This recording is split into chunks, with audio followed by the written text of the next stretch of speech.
bukan hanya di Indonesia, di seluruh dunia, perempuan dan anak itu adalah kelompok rentan. Ketika anak sudah mengalami kecanduan atau menjadi korban pelecehan dan sebagainya, akibat ini baru kemudian orang tua marah, dan marahnya biasanya ditimpakan pada negara misalnya. Padahal negara kan tidak bisa mengatur penggunaan ini. Ruang Bersama Indonesia ini inisiatifnya muncul saat kami turun ke lapangan. Banyak sekali kasus-kasus kekerasan terhadap perempuan dan anak, sehingga kami menyimpulkan bahwa butuh ruang bersama untuk membangun rasa solidaritas, empati masyarakat di tingkat desa.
Jadi kami dari Kementerian Pemberdayaan Perempuan dan Perlindungan Anak ini sudah menetapkan 3 program prioritas. Yang pertama adalah Ruang Bersama Indonesia, yang kedua adalah perluasan dari fungsi call center kami, Sapa 129, dan yang ketiga outcome-nya adalah satu data tentang perempuan dan anak yang berbasis desa. Bahwa kekerasan terhadap perempuan masih banyak terjadi, masih menjadi persoalan yang harus kita tangani bersama. Bahwa kita butuh keseriusan dalam menyelesaikan persoalan-persoalan ini, sehingga beberapa hal memang menjadi prioritas kami, bagaimana kekerasan terhadap perempuan, terhadap anak maupun yang dilakukan oleh anak ini tidak terjadi lagi dimanapun dan kapanpun.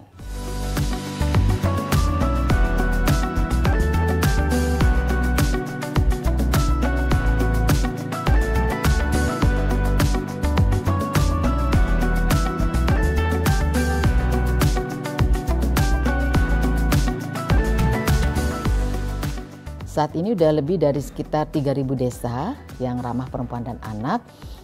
Kalau zamannya Bu Bintang, desa kelurahan yang ramah anak perempuan ini hanya menjadi fokus kementerian kami.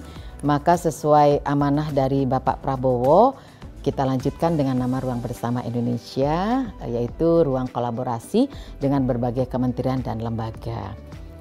Ruang Bersama Indonesia ini inisiatifnya muncul saat kami turun ke lapangan. Banyak sekali kasus-kasus kekerasan terhadap perempuan dan anak, sehingga kami menyimpulkan bahwa butuh ruang bersama untuk membangun rasa solidaritas, empati masyarakat di tingkat desa. Ruang bersama ini jangan dilihat secara fisik bahwa harus ada ruangan yang kami ciptakan, tidak. Tetapi lebih kepada fungsinya untuk kolaborasi. Yang ada dalam bayangan kami, sebetulnya RBI ini ingin mewujudkan desa yang ideal, yang ini hasil kerja bareng, kerja keroyokan dari berbagai lembaga kementerian dan juga masyarakat.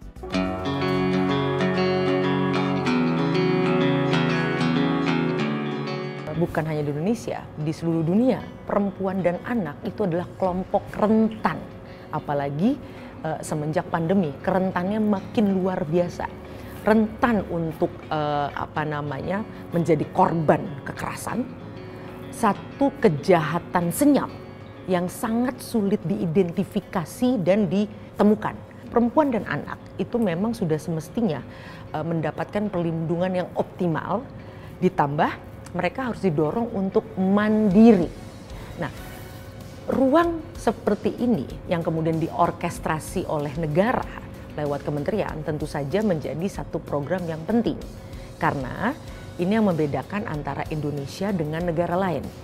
Nah, ketika negara mengambil peran lewat program ini, tentu ini menjadi sangat baik. Mengingat sekarang ini walaupun kita adalah masyarakat timur, kearifan sosial itu mulai terkikis. Kenapa? Karena semua orang sekarang disibukkan dengan gawai. Gawai ini membuat kita hidup dalam keramaian padahal kesepian. Yang paling penting dari sebuah program adalah manfaatnya. Manfaat di mana satu yang bisa diukur angka pelaporan kurang, lalu kemudian misalnya angka perempuan yang mandiri, artinya dia tidak tergantung pada suami atau keluarga dan sebagainya untuk bisa menghidupi juga keluarganya.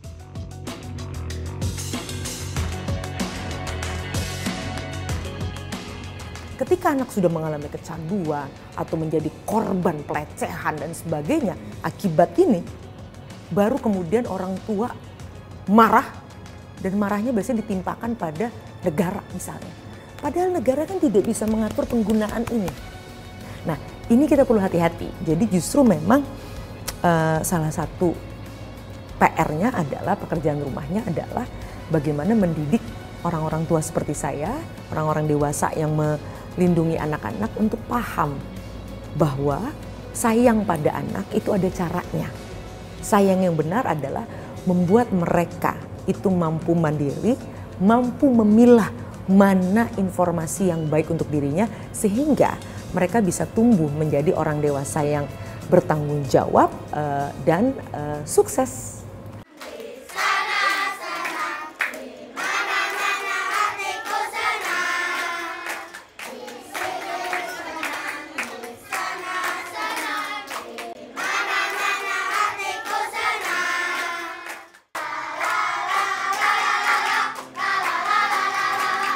Waktu awal kami ingin melaunching, dari setiap provinsi itu siap 3 desa. Jadi kalau kita total ada sekitar 140 desa yang siap bertransformasi untuk menjadi RBI. Tetapi kami menyadari keterbatasan kami, sehingga setelah kita konsolidasi internal di kementerian, udahlah kita ambil per zona saja. Jadi tadi ada Sumatera, Kalimantan, Sulawesi, Indonesia Timur, dan Jawa. Nah, best practice dari apa yang mereka lakukan ini kemudian kita kompilasi, Mas. Nah, upaya-upaya yang dilakukan oleh kepala desa, oleh masyarakat di desa tersebut seperti apa? Ini yang kita pelajari, kemudian kita jadikan sebagai apa ya, bukan modul ya, best practice yang bisa direplikasi di daerah lain.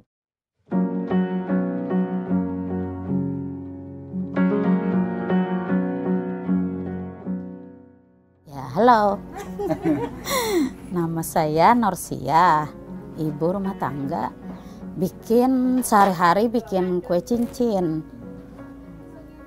untuk menafkahi anak-anak saya.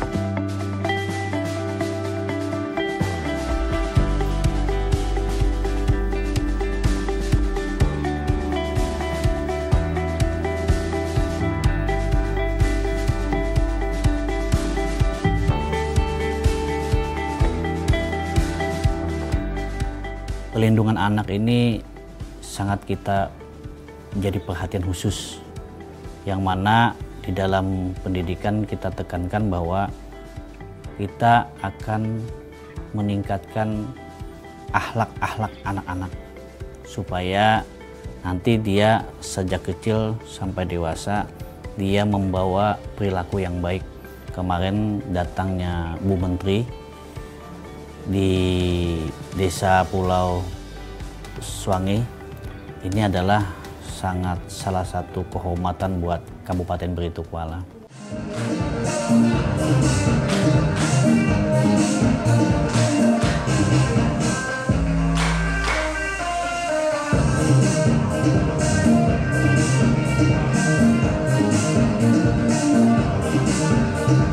Di tahun 2022 kami terpilih menjadi Desa Ramah Perempuan dan Peduli Anak se-Kabupaten Barito Kuala. Jadi kami adalah pilot project 2 desa di Kabupaten Barito Kuala untuk Desa Ramah Perempuan dan Peduli Anak. Itu adalah suatu amanah yang mana apakah kita bisa mewujudkan karena kita diberi kepercayaan oleh Bupati Barito Kuala terpilih menjadi Desa Ramah Perempuan dan Anak, maka kami terpilih saat itulah kami bergerak.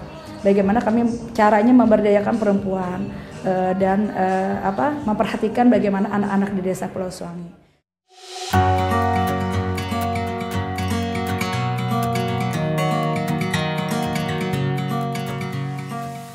Tadi forum anak, wira swasta dan masyarakat yang berkegiatan di lumbung desa itu berkumpul di suatu tempat, ruang rapat yang lumbung desa tadi ya, kumpul di sana, kemudian membicarakan dan bagaimana sebenarnya Desa Suwangi, Desa Pulau Suwangi ini bisa dioptimalkan sebagai pilihan daripada program Ruang Bersama Indonesia.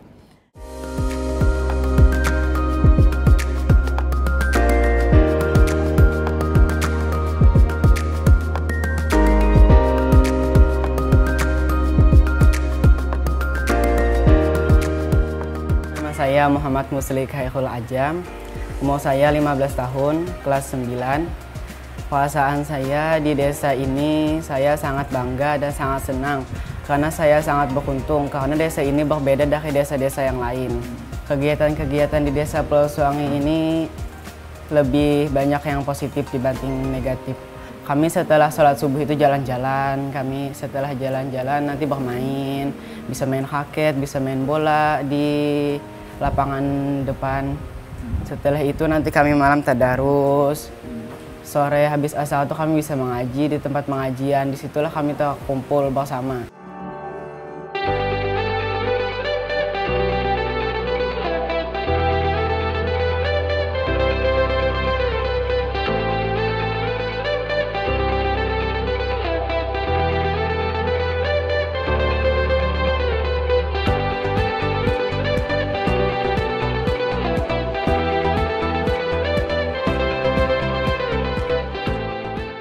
Saya hari ini saya berusaha ini mulai dari tahun 2011.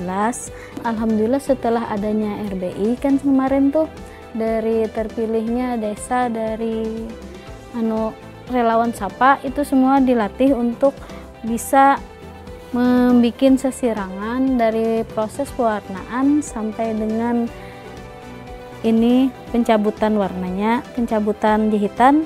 Alhamdulillah lancar.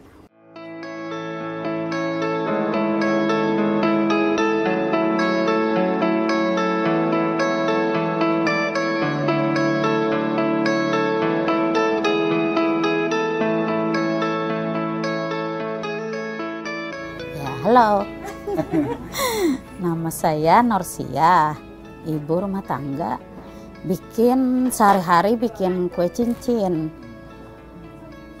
Untuk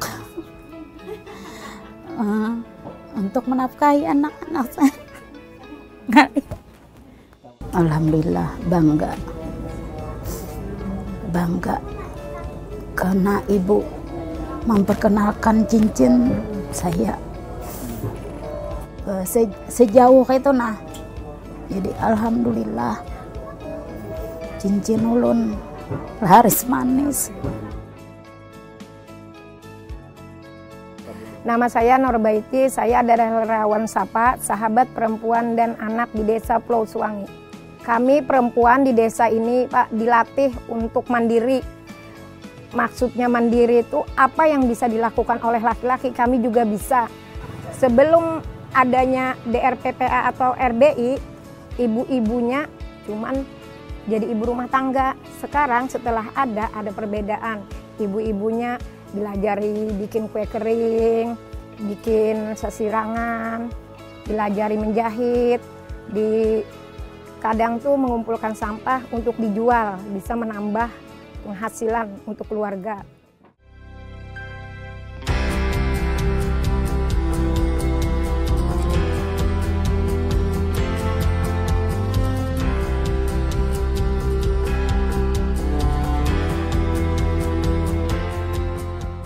Nah, kekerasan terhadap perempuan dan anak sudah dipastikan tidak ada, jadi yang dioptimalkan lagi adalah pemberdayaan perempuannya supaya bisa lebih pengarus utamaan gender yang ada di situ itu memang benar-benar mendukung perempuan untuk berkembang, tidak mengungkung perempuan dengan misalnya bisa berkarya di rumah, bisa wirausaha dan sebagainya, dan juga mendidik anak.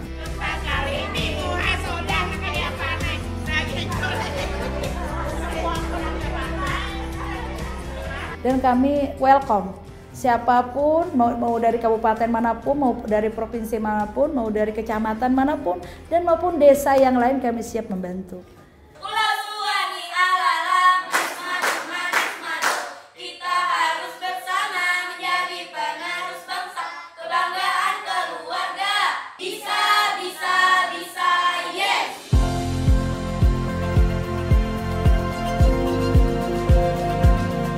Dengan kebersamaan itu, desa itu akan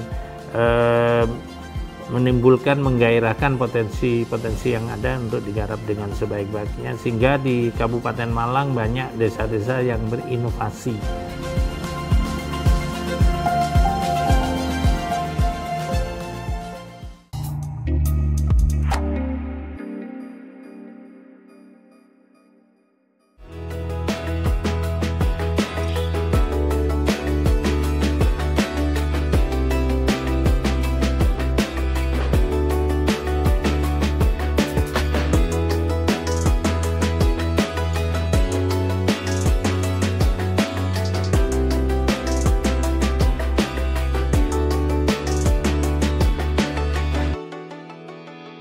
Program ramah anak ini penting agar anak-anak kita nanti tumbuh dengan baik, dan juga perlindungan perempuan. Kita lihat kebersamaan dan inovasi yang dilaksanakan oleh Desa Kalisongo yang membentuk kampung Cempluk itu sebagai tradisi untuk membangkitkan semangat untuk kebersamaan, membangun gairah di desanya.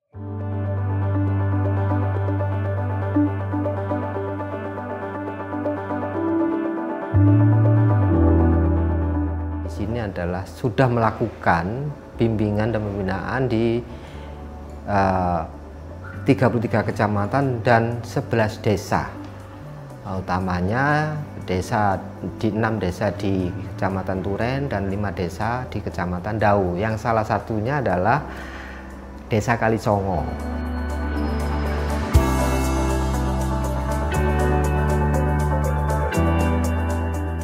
Bahwasanya desa kami, Desa Kalisongo ada kampung, yaitu salah satu kampung kami yang ada gelaran yang biasa disebut festival, yaitu Kampung Cempluk dari desa di wilayah RW bawah.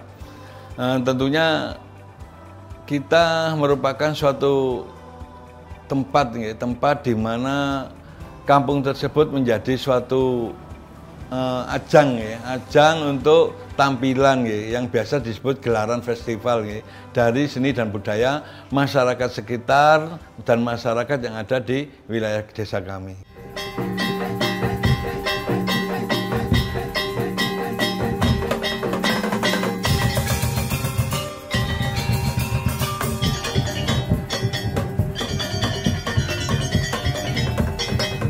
Kenapa ini menjadi penting gitu? Karena pilar utama ketika kita mau menghidupkan Indonesia ini dari ruang kampung, salah satu poinnya adalah perempuan. Karena perempuan ini menjadi pilar utama sebagai penggerak baik itu ruang kampung ataupun ruang desa.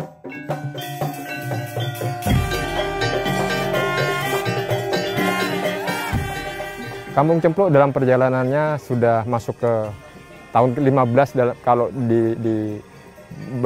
meruntut dari sebuah perjalanan festival. Banyak perkembangan. Salah satunya adalah dulu kita titik tekannya bahwa kualitas SDM itu sangat diperlukan.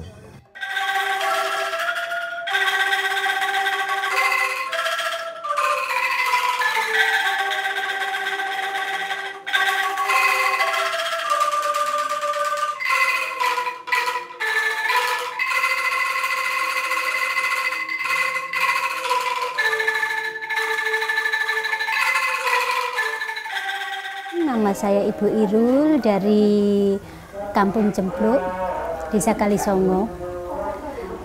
Kami ibu-ibu rumah tangga yang berdomisili di Kampung Cempluk mengisi kegiatan kami dengan latihan angklung.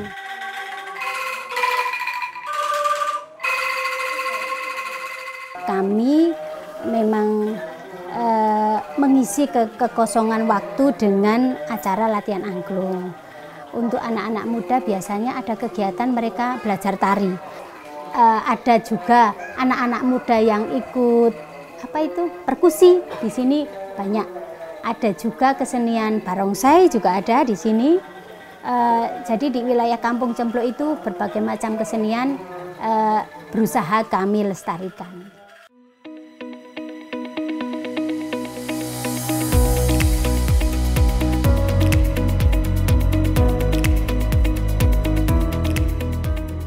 Ada ruang bermain khusus ya yang perlu diciptakan di desa tersebut untuk mengatasi para anak-anak dan remaja yang hobinya main gadget. Kami aktifkan kembali permainan-permainan yang sifatnya kolaboratif ya, tradisional yang sudah pernah ada di Desa Kalisongo utamanya. Ada yang namanya interaksi antar kita. Kalau anak itu main gadget sendiri, apa yang diterima dari gadget itu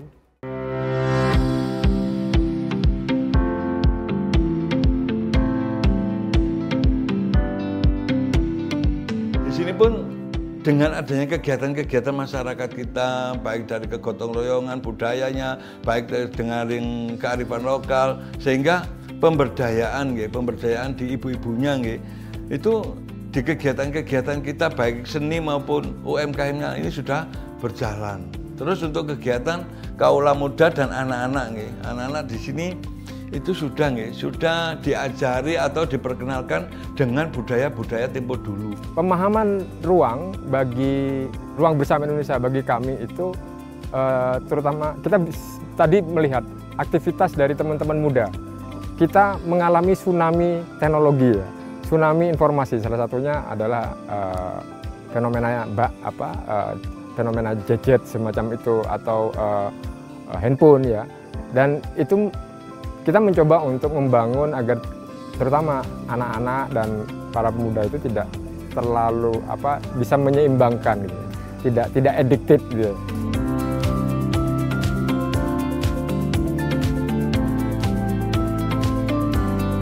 Dengan kebersamaan itu, desa itu akan menimbulkan, menggairahkan potensi-potensi yang ada untuk digarap dengan sebaik-baiknya, sehingga di Kabupaten Malang banyak desa-desa yang berinovasi untuk meningkatkan perekonomian maupun pendapatan baik di bidang pertanian, peternakan maupun di bidang yang lainnya. Terus diadakannya RBI semoga bisa menampung atau ide atau kegiatan apa yang sekiranya ada di Kampung Cempluk ini yang mungkin kurang mendapat dukungan karena mungkin memang belum ada bukti kalau hal-hal tersebut terutama yang dilakukan ibu-ibu, anak-anak itu bisa baik untuk kedepannya. Kami berharap ini menjadi pilot project yang tentunya dari Kampung Cempluk bisa menginspirasi untuk Indonesia dan dunia yang kita representasikan melalui Festival Kampung Cempluk.